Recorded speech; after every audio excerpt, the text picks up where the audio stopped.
Welcome to History Date Night, a World War II podcast covering the Second World War in chronological order, from the opening shots to final victory. I'm Justin, and joining me is my wife and co-host, Jennie. Together we explore the people, battles, and turning points that shape the deadliest conflict in human history, one date at a time. On this episode, burning secret archives in the courtyard outside. And it was the worst possible answer. Because he's getting desperate.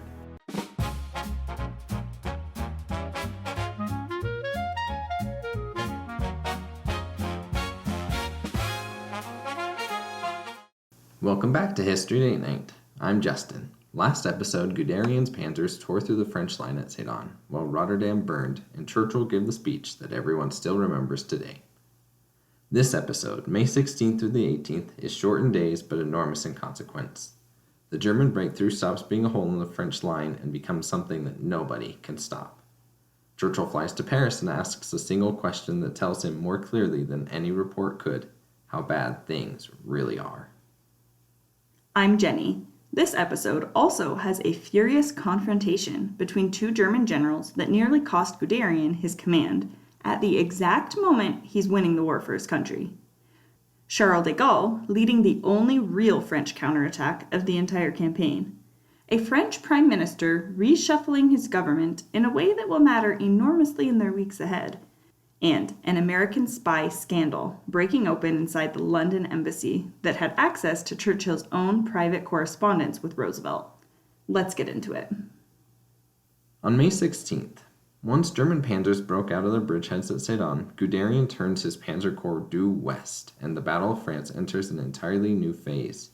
Not a drive towards Paris, which everyone expects, but a dash straight for the English Channel, aimed directly at cutting off every Allied soldier still fighting in Belgium.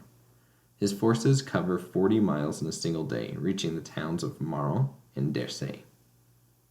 The same day, the German 6th Army finally breaks through Belgium's KW line, the defensive position running from Koningschuink to Wavre that the Belgian and British armies had fallen back to.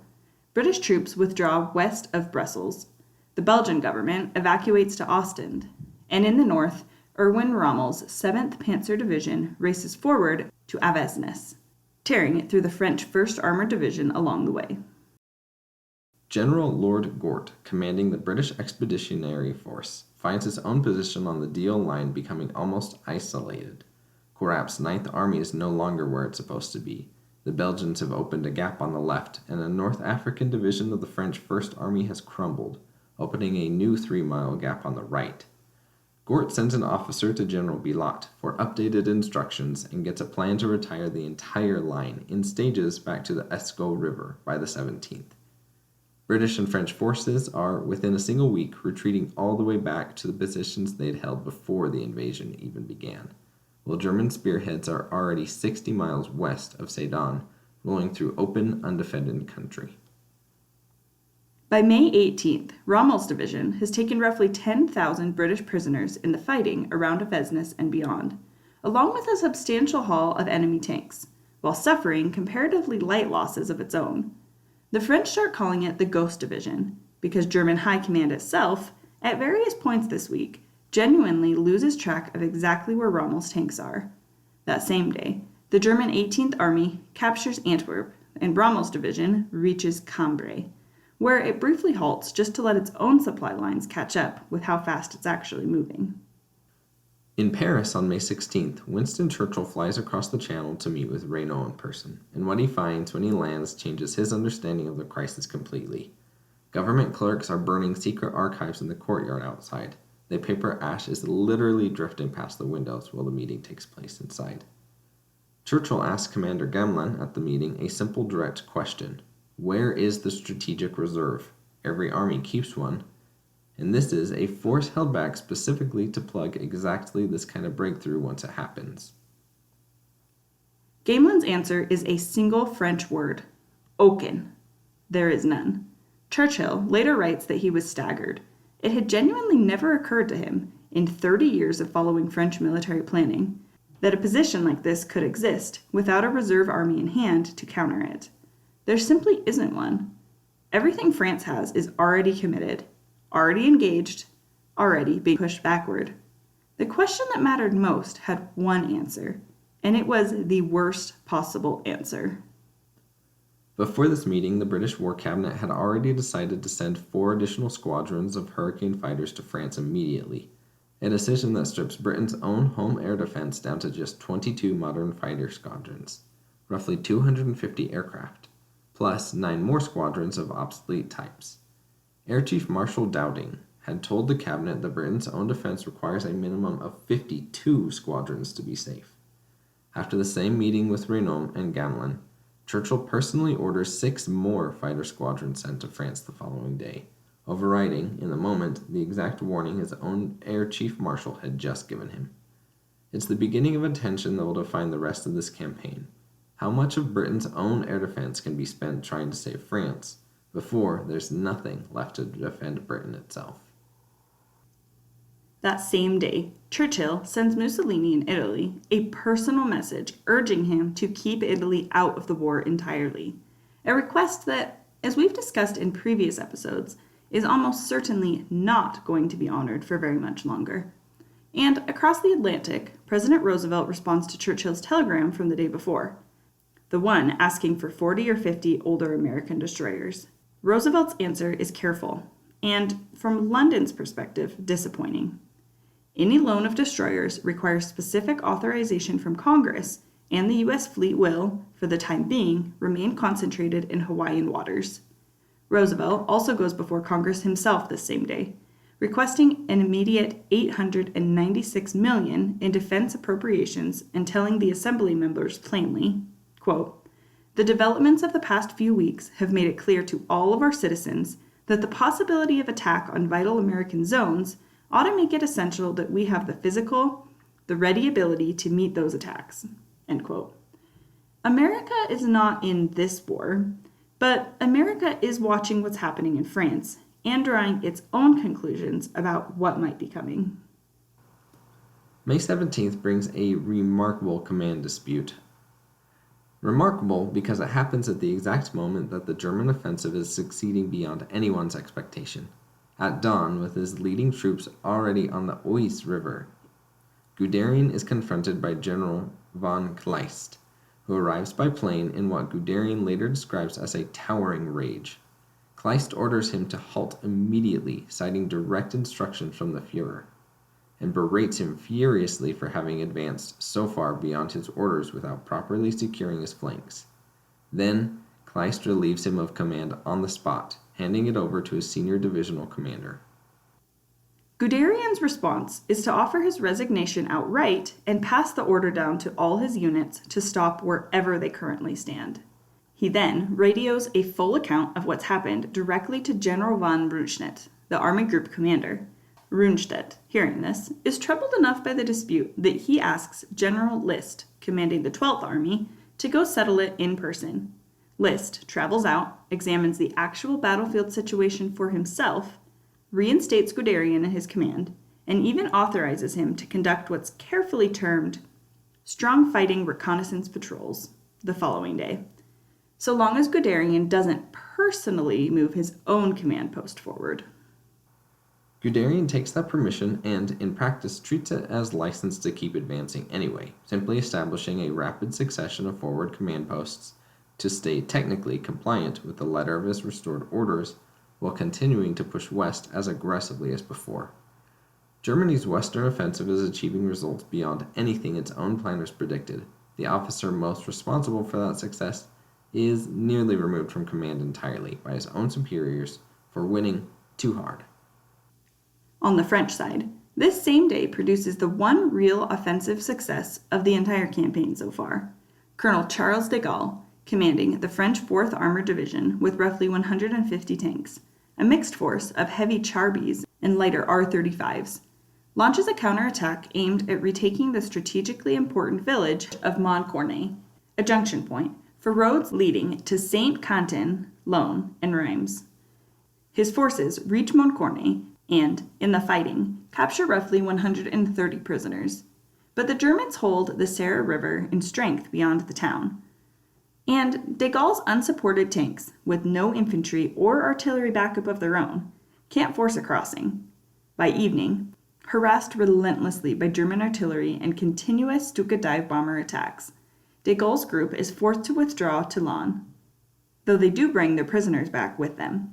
It's a small, temporary success in the middle of an otherwise complete collapse.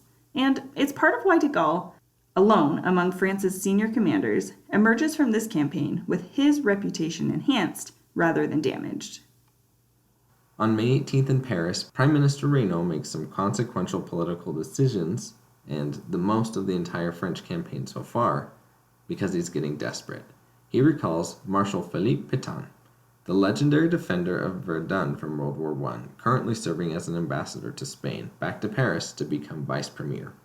Reynaud also takes over the Ministry of War himself directly. Edouard Daladier, the former prime minister, is moved sideways to become Minister of Foreign Affairs.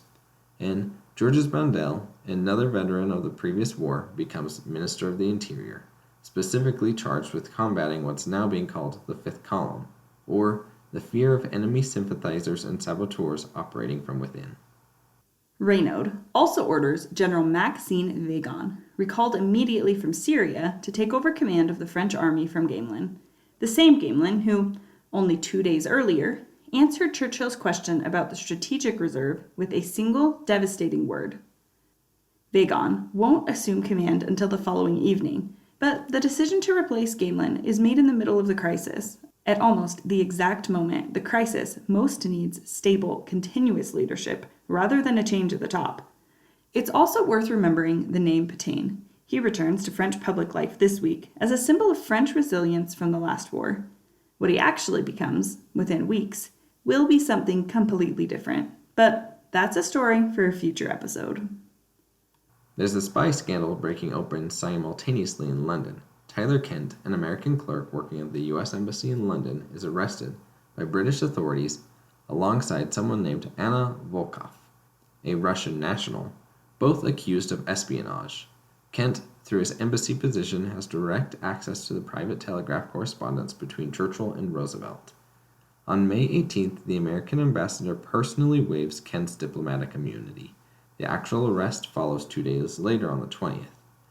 This is a genuinely alarming discovery that's happening the same week that Churchill's writing Roosevelt for destroyers and still an aircraft. They learned that the most sensitive diplomatic channel of the entire crisis had for some time been compromised. Back on the battlefield, Rommel's capture of Cambrai on May 18th is worth covering just for the sheer cleverness of it. Rather than fighting for the town directly, Rommel orders his tanks and self-propelled guns to drive across the open fields around it, kicking up as much dust as physically possible, creating the visual impression from a distance of a force many times larger than what's actually there. The town's defenders, seeing what looks like an overwhelming armored assault bearing down on them, abandoned Cambrai without firing a single shot. It's theater, used as a weapon, and it worked exactly as intended. Guderian's 2nd Panzer Division captures Saint-Quentin. That same day, German troops advance further, and the German government formally reincorporates territory ceded to Belgium under the Treaty of Versailles post-World War I back into the Reich. This is a small symbolic gesture of restored German pride, tucked in among the much larger military story of the week. And Arthur Seyss-Inquart is appointed Reich Commissar of the occupied Netherlands, the civilian administrator who will govern the country, similar to the role Terboven took up in Norway a few episodes back. A few grace notes before we close. On May 16th in China, General Zhang Shishang of the Chinese National Revolutionary Army is killed in action at Mount Chang near Yicheng, another name added to the enormous toll of a war that has been running for years longer than the one consuming Europe's attention this week. Also, on May 17th, All American Comics issue 16 is published, featuring the first appearance of a new superhero called Green Lantern. And on May 18th, the El Centro earthquake strikes southeastern California near the Mexican border, a magnitude 6.9 quake that becomes one of the first ever recorded on a strong motion seismograph, providing data that will shape earthquake engineering standards for decades. So to wrap up, Guderian turns west instead of south, and the Battle of France becomes a race to the Channel. Churchill flies to Paris, asks where the reserve is, and receives an answer that he does not want to hear. Kleist nearly relieves Guderian of command due to his boldness in conducting the campaign. De Gaulle leads the only real French counterattack of the war so far and captures roughly 130 prisoners before the Stukas force him back. Reynaud reshuffles his government, bringing back Pétain and recalling Bégon, while an American embassy clerk with access to the Churchill-Roosevelt telegrams is arrested after his diplomatic immunity is waived. Rommel takes an entire town with nothing but dust and theater, and by the end of the short, brutal week, the German flanks lie dangerously exposed, even as their advance becomes nearly impossible to stop. Next episode, we'll see whether that exposed flank becomes the opportunity the Allies need, or whether the gap between German boldness and Allied hesitation keeps widening. Thanks for joining us for episode 38 of History Date Night. We'll see you next time. See you then.